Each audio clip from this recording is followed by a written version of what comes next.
আজকে দেখাচ্ছি চিংড়ি মাছ দিয়ে মিষ্টি কুমড়া ভাজি। আমরা প্রথমে তেলের মধ্যে পেঁয়াজ কাঁচামরিচ দিয়ে একটু ভেজে নিয়ে সামান্য লবণ মরিচ হলুদের গুঁড়া দিয়ে আমরা চিংড়ি মাছটা মাখিয়ে নিয়ে এখন তেলের মধ্যে দিয়ে ভেজে নিচ্ছি।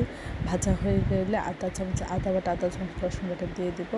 তারপর একটু ভেজে নিয়ে আমরা এখন আধা চামচ লবণ আধা চামচ হলুদ গুঁড়া আধা চামচ ধনিয়া গুঁড়া আধা চামচ জিরা গুঁড়া সব কিছু দিয়ে দিলাম। দিয়ে আমরা এখানে কুচি করে কেটে রাখা মিষ্টি কুমড়া দিয়ে দিচ্ছি। তারপরে মিষ্টি কুমড়া এভাবে নাড়াচাড়া করে আস্তে আস্তে আলতো ভালো এটা ভেজে নেব। খুব বেশি নাড়াচাড়া করবো না আর ঢেকে দেবো না, এভাবে আলতোভাবে বারবার একটু নাড়াচাড়া করে এটা ভেজে নেব। মোটামুটি যখন সিদ্ধ হয়ে যাবে সব কিছু ঠিক থাকবে তখন আমরা এটা নামিয়ে পরিবেশন করব। এটা অসম্ভব মজা হয়। এটা ভাত রুটি উভয় দুটো দিয়ে খুব খেতে মজা হয়। আশা করি এই রেসিপিটা একবার হলে আপনারা ট্রাই করবেন। সবাই আমার চ্যানেলটি লাইক করে শেয়ার দেবেন, সাবস্ক্রাইব করবেন, আর প্রিয়জনকে বেশি বেশি করে শেয়ার দেবেন। আমার চ্যানেলে সব রকম রান্নার রেসিপি রয়েছে, আশা করি দেখবেন আর এটা একবার হলে ট্রাই করবেন।